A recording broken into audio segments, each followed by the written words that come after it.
Lucky you! Best 36 holes in golf. You tuned in to Alternate Shots Podcast, Marnie's Army. where we talk about golf, Marquis, Sandy's. poker, Bond. James Bond. horse racing, I'm all in. great movies. Alfred Hitchcock. We have no script. And down the stretch they come. We're glad you joined us.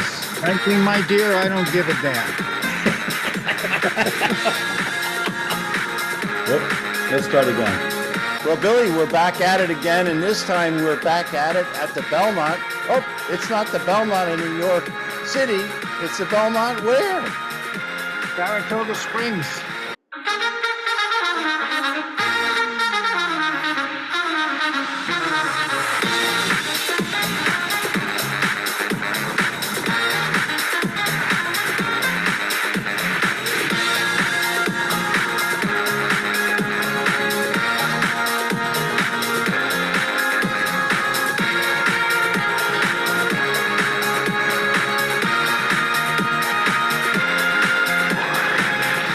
The graveyard of favorites. The Saratoga Racecourse has that reputation for decades and decades, including going back to Secretariat, losing the invincible Secretariat, losing twice there. So it's going to be an interesting take on this Belmont. Will the favorite be able to win at the graveyard of favorites? This is going to be fun to watch. Is that the only two times Secretariat lost was in Saratoga, New York? I think he lost a couple more times early on, but at the peak of his career, he lost twice in Saratoga, once to a horse named Onion and once to a horse named Prove Out, both of which were trained by Alan Jerkins. In my mind, one of the greatest trainers that ever lived. They called him the Giant Killer, and that's why. But that's not the only giants he defeated in his career. He was an amazingly good trainer. Rest in peace. Would you compare him to any of the current trainers? Would you say there's anybody like him? No, I not before or after. He was so savvy. He knew how to place his horses. I mean, there's great trainers out there. There's always been great trainers, from Las Barrera to Chad Brown today, or Todd Pletcher, or Baffert has made some phenomenal inroads in horse racing records and things like that. But Alan Jerkins had a way of spotting his horses against, it didn't matter who, he knew where to put them. A little bit like Shug, but Jerkins, when I was growing up in handicapping, I learned, look for Jerkins horses, look for them wherever they're running, especially on a day like Belmont Stakes Day. If he was running out of town, or Kentucky Derby Day, if he was running in New York, he knew what he was doing, and he was, they called him the Chief. Where did he train mostly? In what part of the country? New York.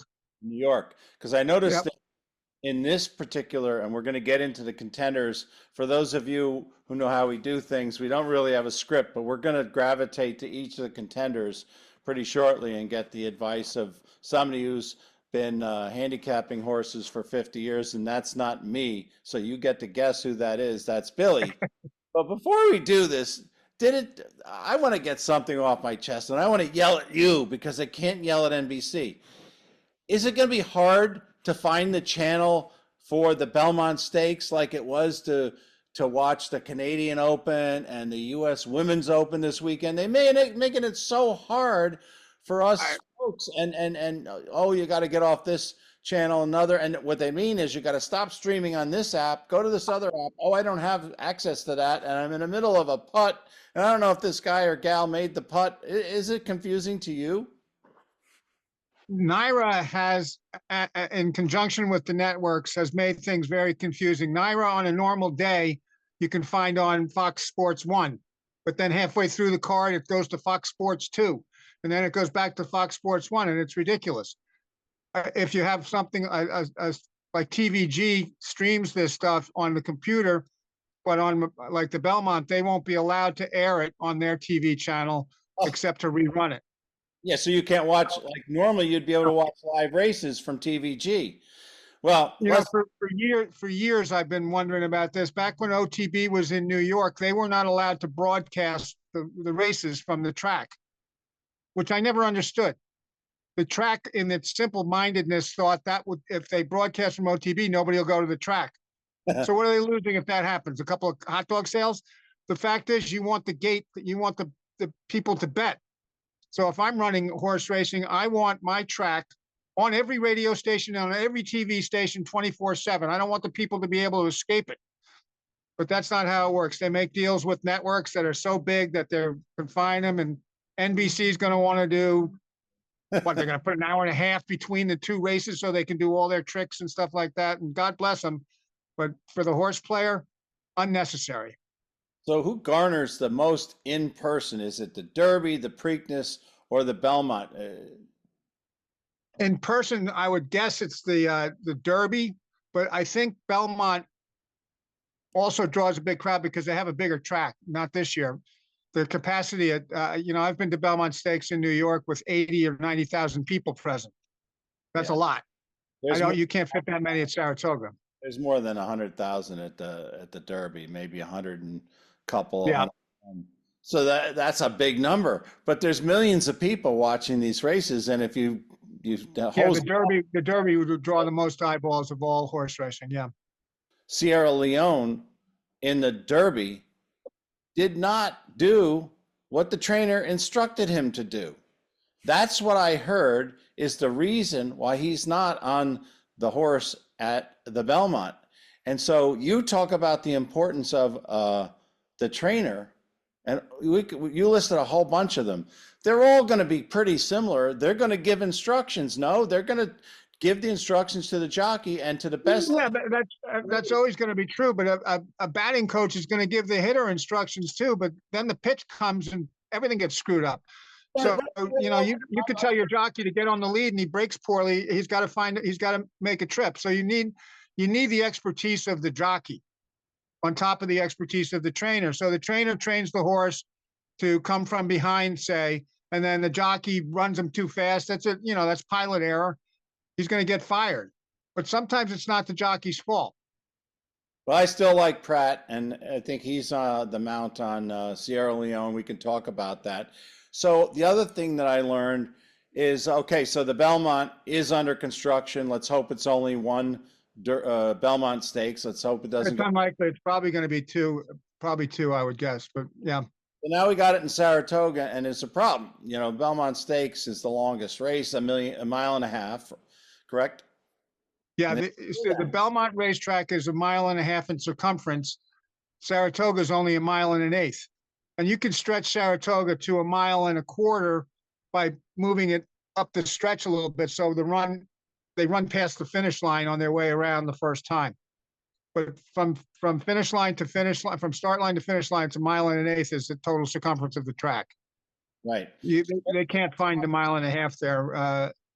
So they're going to make the race a mile and a quarter, like the Travers, the Summer Derby. Yeah, so making the Belmont work on a mile and a quarter, a mile and an eighth track at Saratoga.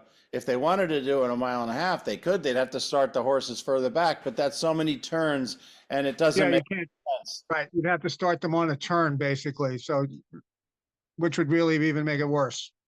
Yeah, so there's going to be an asterisk, and it's going to be fun. And the mile and a quarter is a real race. It'll never be the same as the mile and a half test, what they call the test of the champion, the Belmont Stakes.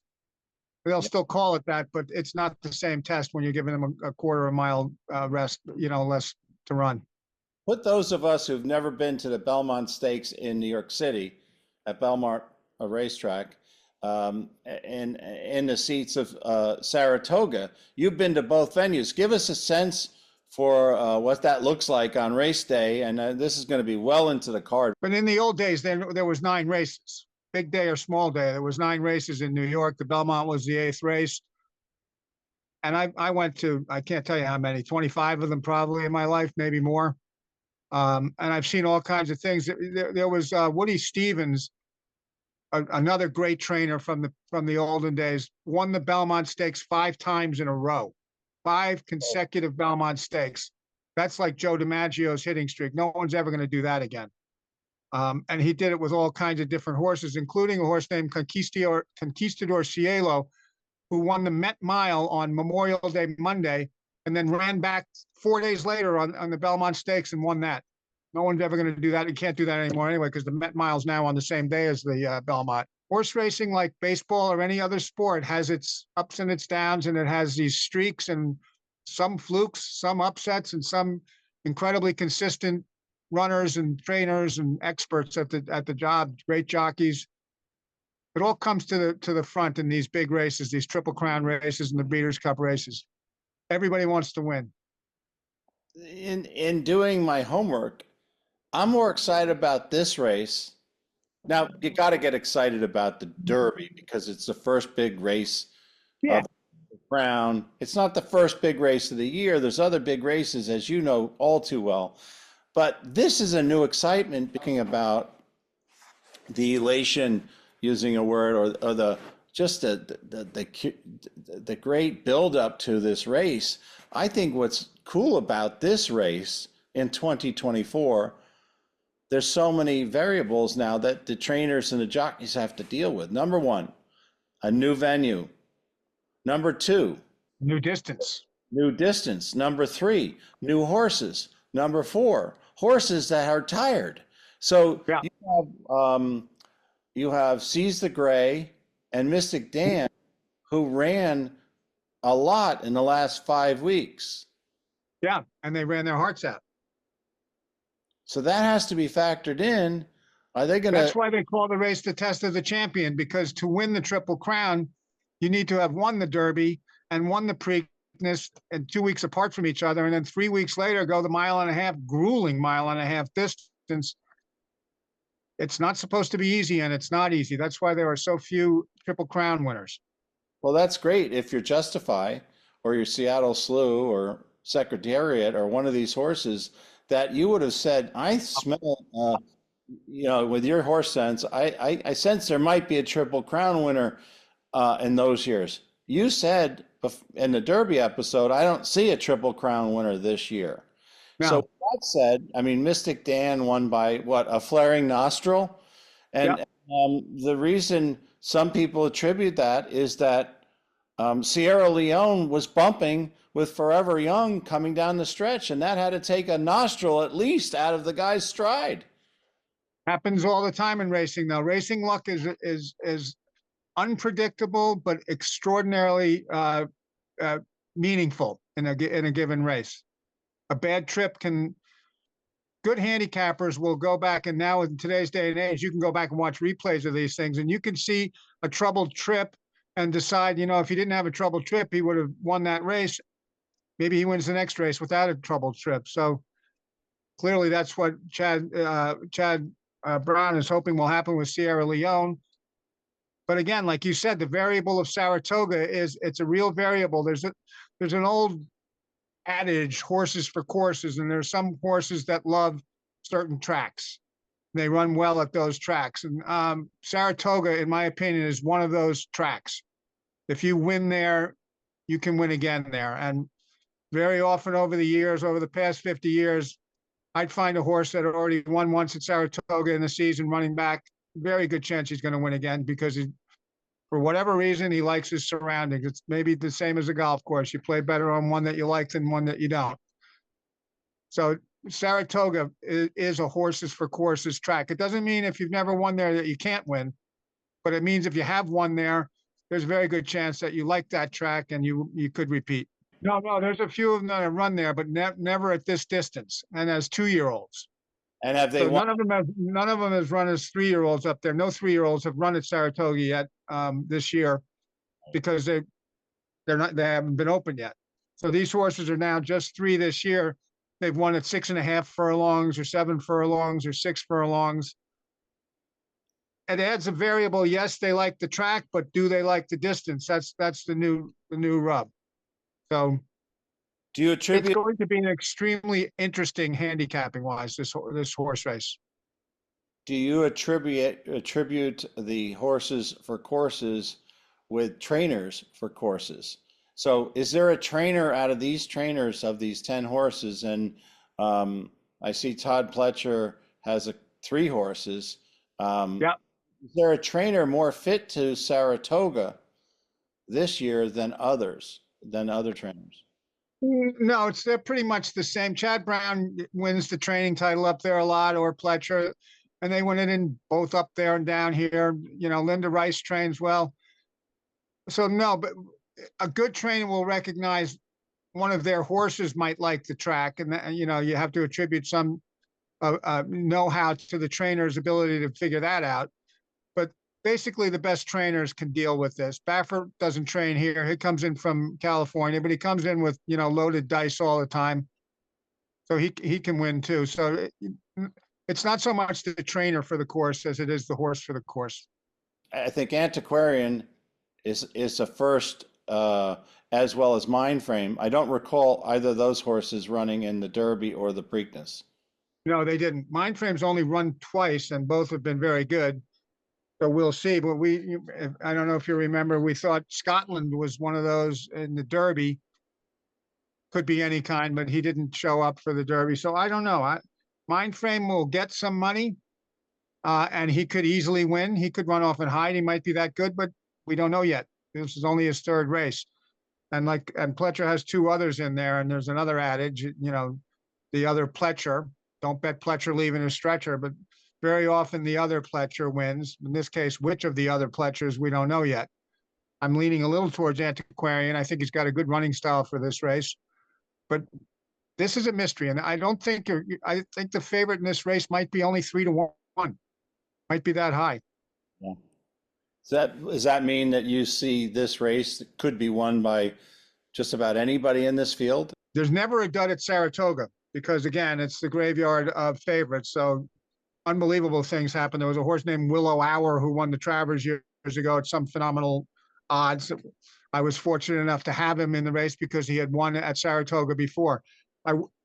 It would be great if this was the third week at Saratoga and these horses had prepped there and you get more information about them, but we don't. This is a one-off kind of thing. So again, it's going to be a very good handicapping race. There's going to be good payouts. Even if the favorite wins, the superfectas will pay well. Could be anybody. I'm narrowing it down as I go to 4 or 5 horses like I try to do all the time, but I'm not eliminating anybody just off the top of my head. There's some that I don't think have much of a chance. Resilience, people like him. I don't think Seize the Day is going to win this race. I'll go out on a limb and say that. So if everybody listening has followed me before, you should probably run to the windows and bet on Seize the Day. But the gray, I mean, but I'm not betting them. And the same thing with Mystic Dan. Mystic Dan is very good. He's very good on paper. He has no bad races. It just doesn't catch my eye in this race. But again, if it's sloppy, that's going to be Saratoga can be a speed favoring course also. They'll run tomorrow and Friday they'll have races. So I'll get a better gauge on if there's any particular track bias trend. And again, track bias, they're legitimate things, but they don't last all the time. So you could have speed holding up the first 2 days and not the third day. The bias can change. So if you narrowed it down, let's just take 10 and go down to 6. Why don't you kind of highlight in no particular order the 6 horses that you like at this point that might be in your little trifecta or exacta bets, and then we'll narrow down it to who you like really in this race at this point in time. All right. Well, I would use two of the Fletcher horses, Antiquarium and Mindframe. I would use Sierra Leone because he's a great trainer, hasn't done anything wrong. If the pace sets up for him, he'll be closing pretty well. And then there's an oddball in there that this horse has run only 6 times, Wine Stewart. He won his first 3 races at sprints. And his next 3 races which were at 2-turn races, he lost.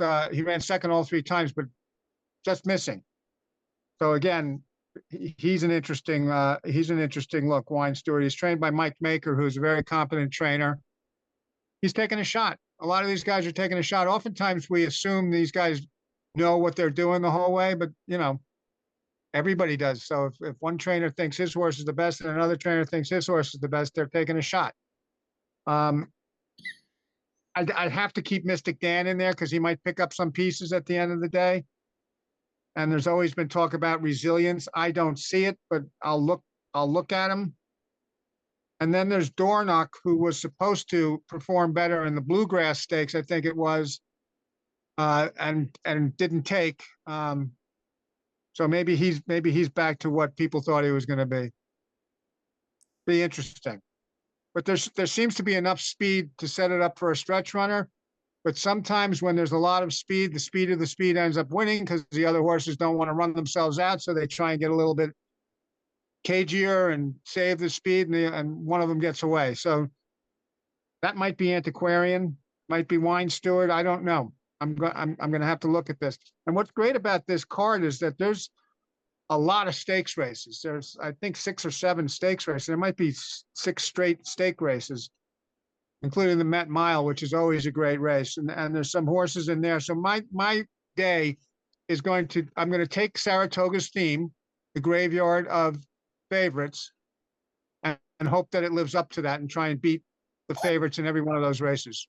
Is it too far a stretch to think Honor Marie might have gotten better, an honor code horse, and get into the money in this race? Do you have any thoughts on Honor Marie? You have to trust the connections to know what they're doing. Years ago, I might have said this before, there was a horse named Out of Hock who was supposed to be the next great coming, and turned out to be sort of a dud and disappeared. And I go to the track one day the following year, and there's Out of Hock. Instead of running his 1.25 mile Derby distance, he's now running 6 furlongs on the turf. And I'm like, what, these people don't know what the hell they're doing. Of course, 1 minute and 7 seconds later, after Out of Hock set the track record and won, I learned they know more than I do. So Honor Marie's connections aren't putting her here because they want a good seat. So Out of Hock got better as he got older, and Honor Marie and a shorter distance and a different surface. Yeah. Honor Marie was way out of the money. Not there were 20 horses in the Derby, but 8th is no great shakes, and you're not cashing a ticket with Honor Marie there. But I think then again, Forgo, who was one of the greatest horses that ever ran, was 4th in the Derby behind Secretariat with an excuse. He bumped the rail. So I don't think he was ever beating Secretariat, but he went on to have an incredible career. So 8th in the Derby, again, that's a stampede, the Kentucky Derby with all those horses. So position and racing luck is as critical as ability. But if I were to bet on the Belmont, I think that same horse that I want to play win, place, and show is Sierra Leone, or box him into a bunch of exactas. He's probably going to be in the money. There's no getting around that. He could win or he could just miss, but he's probably going to make it in the top 3. So leave him out at your own peril. So if Sierra Leone doesn't come in the money, let's say 1st, 2nd, 3rd, or 4th, because you could do a superfecta, right? Yeah. Then I should at least sit out the next horse racing discussion and let you do all the time. Take the bullet. But I think Sierra Leone has got something to show. That flaring nostril that happened in the Derby isn't going to be. They've got a new jockey on there who hopefully can take the instructions from Chad Brown. There's no question he's going for the what do they give you in the Belmont? I forget. Carnations. Yeah. But again, Chad Brown's not sending this horse. He skipped the Derby. I mean, he skipped the Preakness. It looked like obviously clearly to save this horse's energy for this race. So they call it aiming at a race. If Chad Brown was aiming this horse at this race the whole time, then you have to give him the respect that he's due for his success, and he knows better than we do. Do horses feel pressure? I pretty much assume trainers and jockeys feel pressure because they're humans. But do horses feel pressure? Like Sierra Leone has a lot to live up to.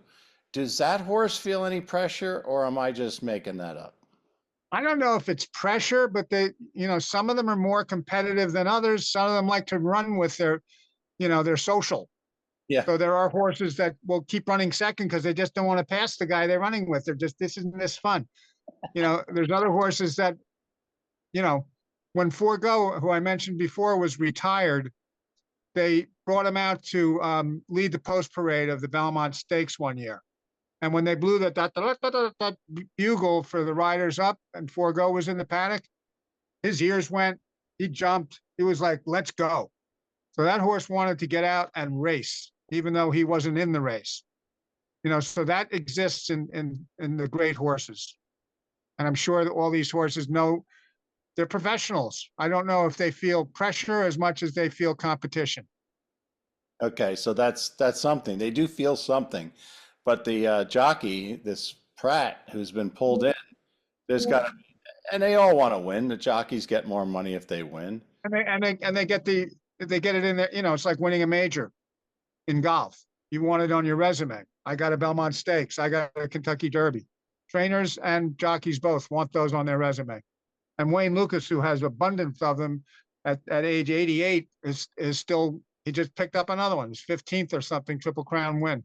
Yeah, that's outstanding, and I think he's not coming to just do a good showing. He's looking to win the second. Yeah, he wants to win. Wants to win two or three. I don't think you get any prizes for that, but they certainly are going to talk about this gentleman trainer. All right, we got some business to do. Let's get down to what you think of what your current thinking is on exactas and trifectas. So let's say you're doing a trifecta box with 4 horses. Who are you thinking about? If you had one $24 bet to make and you wanted to pick 4 horses, who would they be? Antiquarium, Wine Steward, Mind Frame, Sierra Leone. Not That's, necessarily in that order, yeah, but but sort of that's sort of the order I'm looking at them.